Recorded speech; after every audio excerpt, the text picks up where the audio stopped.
Bulletin के आगाज में बात करेंगे अहम समात की। सुप्रीम कोर्ट में पंजाब और खैबर पख्तूनख्वा में इंतखाबात के मामले पर असखुद नोटिस केस में 4 जजेस ने खुद को बेंच से अलग कर लिया। Justice Ijazul Ahsan, justice Mazharul Akbar Naqvi, justice Athar Minallah और जस्टिस याहिया आफरीदी ने केस सुनने से माजरत कर ली। इसके साथ साथ आपको बताएं कि दौरान समात जस्टिस मंसूर अली शाह ने रिमार्क्स दिए कि आइन में लिखा है इलेक्शन कमीशन इंतखाबात ऑर्गेनाइज करेगा।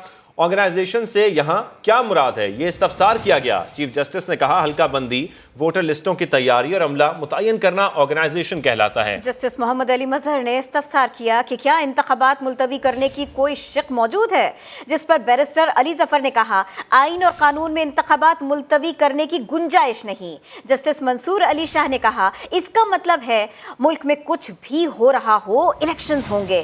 जस्टिस मुनीब अख्तर ने कहा इलेक्शन कमीशन ने हर सूरत में 90 दिन में इंतखाबात कराने हैं। गवर्नर असेंबली तहलील करके तारीख न दे तो अदालत हुक्म दे सकती है। इंतखाबात की तारीख देना आईनी जिम्मेदारी है। बाज़ हालात में जिम्मेदारी गवर्नर और बाज़ में सदर की है। जस्टिस जमाल मंदुखेल ने कहा अगर सदर और गवर्नर दोनों ही तारीख दे दें तो किसका अमल दुरुस्त होगा। बैरिस्टर अली जफर ने कहा सूबाई असेंबली तहलील हो तो गवर्नर की तारीख दुरुस्त होगी। चीफ जस्टिस ने रिमार्क्स दिए आइन की तशरीह के लिए समात जारी रहेगी। कल हर सूरत मुकदमे को मुकम्मल करना है। आज तवील समात हुई, सारे के सारे मामले के ऊपर बात होगी। समा के नुमाइंदा खुसूसी जुल्करनैन इकबाल हमारे साथ हैं। जुल्करनैन इकबाल, मामला आइन की तशरीह का है, इस पर सारा जोर है। आज की समात के बारे में बताइए, ये मामला कितना आगे बढ़ता हुआ दिखाई दे रहा है, खबरें क्या है वो भी बताइए। देखिए किरण, मामला तो काफ़ी आगे बढ़ चुका है और मज़ीद आगे बढ़ेगा भी, क्योंकि बैरिस्टर अली जफ़र जो स्पीकर पंजाब असम्बली और स्पीकर केपी असम्बली के वकील हैं उनकी नुमाइंदगी कर रहे हैं। इसके साथ कई पार्लियामेंटेरियंस जो MNAs हैं और MPs हैं उनके भी वो वकील हैं। उन्होंने अपने दलाइल को मुकम्मल कर लिया है और अदालत का ये जैसे वाज़े किया चीफ जस्टिस ऑफ पाकिस्तान ने 2 से 3 मौके पर कि कल हर सूरत इस समात को मुकम्मल किया जाएगा और अगर मुमकिन हुआ तो अदालत कोई ऐन मुमकिन है कि मुख्तसर हुक्मनामा भी कल इस हवाले से कोई ना कोई अदालत सुना दे। इस जो अपने दलाइल में बैरिस्टर अली जफ़र का मरकज़ी नुक्ता ये था कि गवर्नर की आइनी जिम्मेदारी थी कि वो इंतखाबात के लिए जब उन्होंने असम्बली का तहलील का वाला मामला हुआ उसके बाद केयर टेकर्स की अपॉइंटमेंट हुई तो वो तारीख भी देते, लेकिन गवर्नर पंजाब ने तारीख नहीं दी। ये कह के कि उन्होंने क्योंकि असम्बली तहलील ने की वो तारीख भी नहीं देंगे। गवर्नर केपी ने जिस दिन समरी मौसूल हुई अगले दिन समरी के ऊपर दस्तखत करके असम्बली को तहलील कर दिया, लेकिन उन्होंने भी बजाय इंतखाबात की तारीख देने के इलेक्शन कमीशन को ये कह दिया कि सुबह में दहशतगर्दी की वजह से हालात ठीक नहीं है, इसलिए मुनासिब होगा कि पहले सियासी जमातों समेत तमाम स्टेक होल्डर्स के साथ मुशावरत कर ली जाए। जस्टिस जमाल मंदुखेल ने सवाल उठाया कि क्या गवर्नर केपी के इस किस्म का खत लिखने के मजाज से, इस पर अली जफर ने कहा मेरे ख्याल में गवर्नर को ये इख्तियार नहीं था। जस्टिस मोहम्मद अली मजहर ने कहा कि जब इंतखाबात की तारीख आ जाती उस दौरान अगर कोई वाक़या पेश आता तो तब जायज़ा लिया जा सकता था कि उस तारीख को इलेक्शन मुमकिन है या नहीं, लेकिन ये नहीं हो सकता कि पहले ही खदशात का इजहार कर दिया जाए। अटॉर्नी जनरल ऑफ पाकिस्तान भी इस मौके पर मौजूद थे। जब पूछा गया बैरिस्टर अली जफर से क्या आइन में कोई ऐसी गुंजाइश है जिसके तहत इंतखाबात को किसी भी सूरत आगे किया जा सके, अली जफर ने इसका नफी में जवाब दिया तो अटॉर्नी जनरल ने उठकर कहा कि अदालत आर्टिकल 254 को भी मद्देनजर रखे। इस पर जस्टिस जमाल मंदुखेल ने कहा कि जब कोई काम मुकर्रर वक्त के बाद कर लिया जाए, आर्टिकल 254 का इतलाक उस वक्त होता है, आपकी पहले ही नीयत नहीं है काम करने की, इस तरह तो ना कहें। इस पर जस्टिस जमाल मंदुखेल ने एक और सवाल उठाया और कहा कि अगर मुल्क में हालात ऐसे हो जाएं कि इंतखाबात तवील भी हुई, सारे के सारे रिमार्क्स भी आपने बताए। बहुत शुक्रिया जुल्करनैन इकबाल।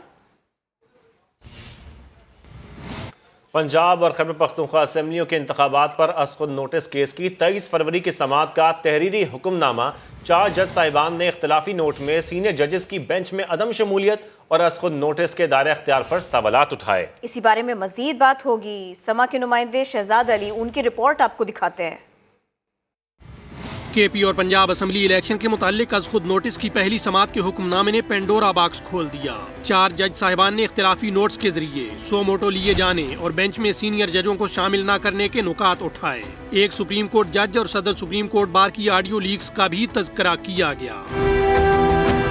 जस्टिस जमाल मंदुखेल ने करार दिया है CCPO लाहौर के तबादले के जिस केस की समात के दौरान दो जज साहिबान ने सो मोटो के लिए चीफ जस्टिस को नोट भेजा। उसका सूबाई इंतखाबात से कोई ताल्लुक बनता है न आज खुद नोटिस लेने का कोई जवाज। उन दो जजेस को भी बेंच में शामिल किया गया जो रिमार्क्स में अपनी राय दे चुके। आबिद जुबैरी की ऑडियो लीक संगीन मामला है। जस्टिस मंसूर अली शाह का कहना है दो जज साहिबान ने पुलिस अफसर की ट्रांसफर के केस में गैर जरूरी तौर पर इलेक्शन के मामले में दिलचस्पी दिखाई। आज खुद नोटिस लेने पर तहफ्फुजात के बावजूद केस सुनूंगा। जस्टिस याहिया आफरीदी ने लिखा कि मामला हाई कोर्ट्स में जेर इल्तिवा होने की वजह से सो मोटो नहीं लेना चाहिए था। जेर गौर तीनों दरखास्तें नाकाबिले समात हैं। मेरे बेंच में बैठने या ना बैठने का फैसला चीफ जस्टिस करें। जस्टिस अतर मिनल्ला ने जस्टिस याहिया आफरीदी के इख्तिलाफी नोट को अपनाया और कहा कि तहरीरी हुक्मनामा चीफ जस्टिस के ओपन कोर्ट में आर्डर से मुताबिकत नहीं रखता। उन्होंने पंजाब और केपी असम्बलियों की तहलील दुरुस्त या गलत होने के मुताल्लिक 3 सवालात भी इख्तिलाफी नोट में शामिल किए हैं। और अब बात करते हैं मरियम नवाज के जारहाना खिताब की। साहिवाल में मुस्लिम लीग नून के तंजीमी कन्वेंशन से खिताब के दौरान मरियम नवाज ने कहा कि पहले अदल होगा फिर इलेक्शन होगा, पहले इमरान खान की पेशियां पूरी होंगी फिर इलेक्शन होगा, इलेक्शन से पहले नवाज शरीफ से की गई नाइंसाफियों का अजाला होगा, इमरान खान को इंसाफ के कटहरे में लाना होगा। इमरान खान को लाने वाले जानते थे वो नाअहल और नाकाम है।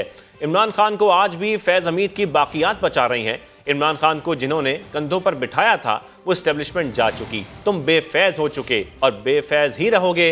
उन्होंने मजीद क्या कहा आपको सुनवाते हैं। जैसे चांद को ग्रहण लगता है ना, इसी तरह पाकिस्तान को पनामा बेंच लग गया। एक बेंच बन गया जिसका नाम था पनामा बेंच, जिसके अंदर बदनाम जमाना 5 जजेस शामिल थे। जब वो पनामा बेंच रहा, ना गरीब की रोटी रही और ना पाकिस्तान की इज्जत रही। नवाज शरीफ बुरा लगता था ना, पनामा बेंच को इंतकाम लेना था, ले लेते। गरीब का चूल्हा क्यों बुझा दिया? पनामा बेंच बनाने वाले जनरल रिटायर्ड फैज हमीद जवाब दो, क्यों 22 करोड़ अवाम के मुल्क के साथ इतना बड़ा खिलवाड़ किया? जवाब दो फैज हमीद। आज अगर IMF के हाथों मुल्क गिरवी पड़ा है, पनामा बेंच और वो बेंच को बनाने वाले और बनवाने वाले जिम्मेदार हैं। इमरान घटिया आदमी का नाम क्या लेना। इलेक्शन होगा, लेकिन पहले तराजू के दोनों पलड़े बराबर किए जाएंगे। पहले नवाज शरीफ से होने वाली नाइंसाफियों का अजाला होगा। और वज़ीर-ए-आज़म के मावन ख़ुसूसी अतात आर्डर का कहना है कि 2 जज साहिबान की बेंच में बैठने से माजरत खुशाइंद है। तनाज़ा खत्म हो गया। इमरान खान ने असम्बलियाँ तोड़ी हैं तो अब कानूनी लवाजमात पूरे करना होंगे। जजिस ने कानूनी सवालात उठाए हैं जिनका जवाब जरूरी है। इमरान खान को कल तोशाखाना केस में पेश होना पड़ेगा। प्रेस कॉन्फ्रेंस के दौरान उन्होंने मजीद क्या कहा आपको सुनवाते हैं। ये अच्छा हुआ और ये खुशाइंद है कि दोनों जज साहिबान ने बेंच पे बैठने से माजरत कर ली। एक जो तनाज़ा था वो आज हल हो गया और बाकी जज साहिबान के जो तहफ़्फ़ुज़ात थे वो उन्होंने लिख के उनका इजहार किया है और बड़े वैलिड पॉइंट्स उन्होंने रेज किए हैं जिनका जवाब आना ज़रूरी है। अगर कानूनी लवाजमात पूरे नहीं होंगे तो ये मामला आगे चल नहीं सकेगा। इमरान न्याज़ी साहब को पेश तो होना पड़ेगा और तोशाखाना में अगर छुपाने को कुछ नहीं है तो फर्द जुर्म आयद होने दें। आपने और आपकी अहलिया ने क्या तोशाखाना के तहफ़ उनकी सस्ते दाम लगवा के उनको महंगे दामों नहीं बेचा ब्लैक मार्केट में? जो बनी गाला में गैंग ऑफ 4 था जो ये सारी चोरी चकारियां डकैतियां करता था और शाम को इकट्ठे होकर कहते थे आज इस ट्रांसफर कितने पैसे आ गए, आज ये हार आया है फलां मुल्क से, आज ये घड़ी आई है। क्या ये अच्छा होता कि वो गैंग ऑफ 4 जो है वो आपके साथ अदालत में जाता? 2 को आपने दुबई फरार करा दिया। ये डॉक्टर बड़ा सियाना है, ये सिर्फ जब वकील की बारी आती है या अदालत की और जज की बारी आती है ये तब ज्यादा एहतियाती तदाबीर बताता है। सरगोदा में जेल भरो तहरीक के दौरान PTI के सिर्फ 22 कारकुनान ने ही गिरफ्तारी दी। बेशतर कारकुनान आए, तस्वीर बनवाई, और फिर घरों को वापस लौट गए। सरगोदा में पीटीआई की जेल भरो तहरीक के लिए गिरफ्तारियों का वक्त 12 बजे तक का दिया गया। दोपहर 2 बजे तक कारकुनान या फिर लीडर्स घरों तक ही महदूद रहे। पुलिस ऐलानात करती रही। 2 बजे के बाद कारकुनान ने गिरफ्तारी देना शुरू की। ज्यादातर कारकुनान ने गिरफ्तारी देने के बजाय तस्वीर बनवाने को तरजीह दी और फोटो सेशन के बाद घरों को लौट गए। इंतजामिया की जानिब से पहले 3 और बाद में मजीद 2 पुलिस वैन्स फराहम की गई थी। और आपको बताएं, साबिक वजीर दाखिला शेख रशीद कहते हैं कि जेल भरो तहरीक कामयाबी से जारी है, जेल जाने के लिए तैयार हैं। कल के इलेक्शन ने साबित कर दिया ये लोग मजीद भागेंगे। आखिरी फैसला अल्लाह के बाद सुप्रीम कोर्ट पर है। गैंग ऑफ 5 की अगली नस्ल अब आंखें दिखा रही है। इसी हफ्ते मनी लॉन्ड्रिंग केस का फैसला आ जाएगा। मैं तो हर वक्त गिरफ्तारी के लिए तैयार हूँ। ससुराल के घर में जाना तो कोई ऐसी बात नहीं। इनको मौत नज़र आ रही है। कल राजनपुर के इलेक्शन में जितनी बड़ी इनको सियासी शिकस्त हुई है, ये डूब मरे चिल्लू भर पानी लेके, सारी इन्हें इंतज़ामिया की सपोर्ट थी। लोगों ने डर के मारे झंडे भी नहीं लगाए कि ये पर्चे कर रहे थे। रास्ते सारे इस बिल्डिंग से निकलेंगे, सारे सबूत और इनके मनी लॉन्डरों के ताबूत इसी बिल्डिंग से निकलेंगे। और ये गैंग ऑफ 5 के जो अगली नस्ल है, गैंग ऑफ 5 की अगली नस्ल जो है वो भी आंखें दिखा रही है। एक चोरी और दूसरी सीना जोरी, सारा मुल्क लूट के खा गए। अब कह रहे हैं हम जजेस पे केस बनाएंगे। आखिरी फैसला अल्लाह के बाद अब सुप्रीम कोर्ट में। वज़ीर इत्तला सिंध शर्जील मेमन का कहना है, सिंध भर में अभी तक इमरान खान की कॉल पर कोई गिरफ्तारी देने नहीं आया। गिरफ्तारी देने वाले इमरान खान के टाइगर्स को एक अच्छी ऑफर है, नाम लिखवाइए और महकमा ट्रांसपोर्ट की जानिब से पिक एंड ड्रॉप की सहूलत मुफ्त उठाइए।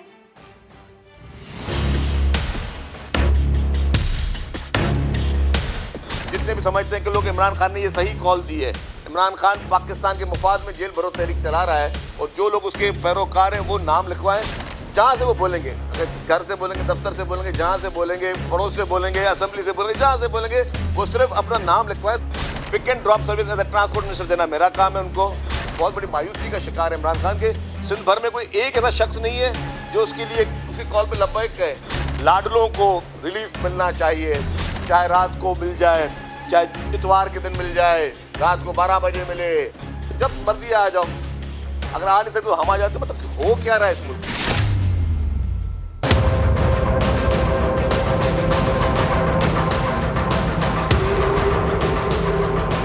पाकिस्तान एयरफोर्स का ऑपरेशन स्विफ्ट रिटॉर्ट जनूनी भारतीय हुक्मरानों की नींदें उड़ाता रहेगा। 26 फरवरी 2019 की रात इंडियन एयरफोर्स मैली आंख से पाकिस्तान की तरफ देखने की गलती कर बैठी। हर दम तैयार पाकिस्तानी शाहीनों ने भारतीय फजाइया की नकलो हमल देखते ही बरवक्त एक्शन लिया और इंडियन जहाजों को दुम दबाकर भागने पर मजबूर कर दिया। और फिर 27 फरवरी को पाकिस्तान एयरफोर्स ने भारत को असली स्ट्राइक करके फैसला कुन जवाब दे दिया। पाकिस्तानी तैयारों ने दिन के उजाले में कंट्रोल लाइन की दूसरी तरफ मिलिट्री टारगेट्स लॉक किए। सिविलियन आबादी को बचाते हुए खुली जगह पर इंडियन फौजी तंसीबात और असलहा डिपोज को कामयाबी से निशाना बनाया। इस डॉग फाइट में भारतीय और पाकिस्तानी तैयारे आमने सामने आ गए। मार्के में हक की फतह और बातिल को शिकस्त हुई। पाक फजाइया ने 2 भारतीय तैयारे मार गिराकर अपनी धाक बिठा दी।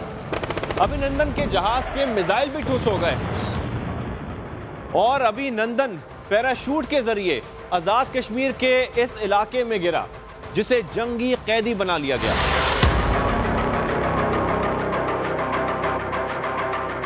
अभिनंदन को फैंटास्टिक टी पिलाई गई और वापस भेज दिया गया। यूं ये लाजवाल और मिसाली ऑपरेशन स्विफ्ट रिटॉर्ट पाए तकमील को पहुंचा, जिसने पूरी दुनिया में पाकिस्तान का सर फख्र से बुलंद कर दिया। कराची के इलाके गुलिस्तान जौहर में माहिर तालीम खालिद रजा के कत्ल की इब्तदाई तफ्तीशी रिपोर्ट तैयार कर ली गई है। कत्ल की वारदात घात लगा के की गई। ताने बाने दुश्मन मुल्क से मिलने का शुबा भी जाहिर किया जा रहा है। तफ्तीशी हुक्काम के मुताबिक 2 मुल्जिमान ने घात लगाकर वारदात की है। शुबा है कि मुल्जिमान ने रैकी की हुई थी। मुल्जिमान तरबियत याफ्ता और माहिर निशानेबाज थे। गोली सर में मारी गई। वारदात में दुश्मन मुल्क का हाथ हो सकता है। मुमकिना तौर पर इस्लामाबाद में इम्तियाज आलम का कत्ल भी इसी सिलसिले की कड़ी हो सकता है, जिस पर तफ्तीश की जा रही है। वारदात के लिए नया असलहा इस्तेमाल किया गया। इब्तिदाई तफ्तीश के मुताबिक वारदात से मिलने वाला 30 बोर का खौल पहले किसी वारदात में इस्तेमाल नहीं हुआ। तफ्तीशी हुक्काम के मुताबिक मुल्जिमान जिस रास्ते से आए थे, रूट की वीडियो हासिल करने की कोशिश कर रहे हैं। अब आपको बताएं, अमीर जमात इस्लामी कराची हाफिज नईम ने कहा है कि बल्दियाती इंतखाबात हो चुके, अभी तक 11 यूसीज़ के ज़िमनी इलेक्शन का ऐलान तक नहीं हुआ। बल्दियाती इलेक्शन के अमल को जल्द अज जल्द मुकम्मल किया जाए। ईमानदार रिटर्निंग ऑफिसर को धमकियां दी जा रही हैं। जमात इस्लामी उनके साथ है।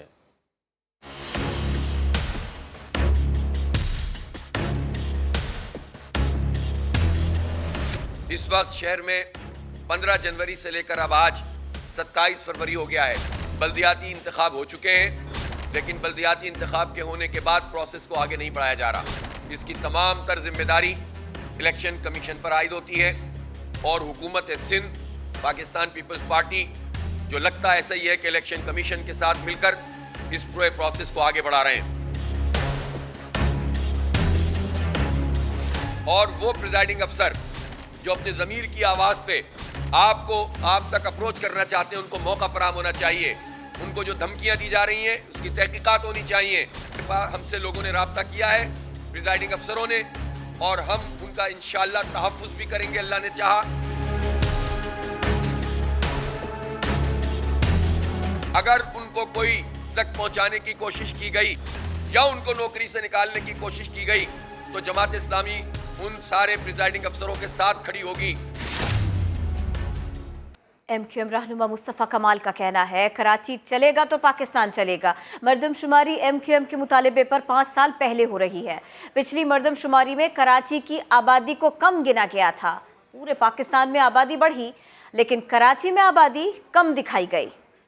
पिछली मरदमशुमारी में कराची की आबादी को यकसर हाफ कर दिया गया।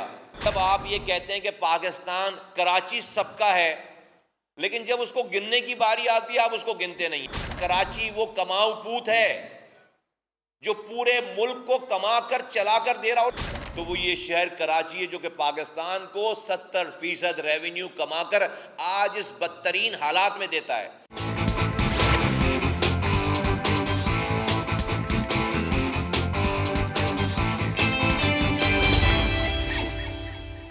मैनचेस्टर यूनाइटेड ने न्यूकासल यूनाइटेड को 2-0 से हराकर कैराबाओ कप का टाइटल जीत लिया। फ्रेंच लीग में PSG ने मार्सेली को 3-0 से हरा दिया। एम्बापे ने 2 गोल्स दागे, मेसी ने 1 गोल स्कोर करके 700 क्लब गोल्स का संग मील अबूर कर लिया। स्पेनिश लीग में बार्सिलोना को अपसेट शिकस्त हो गई।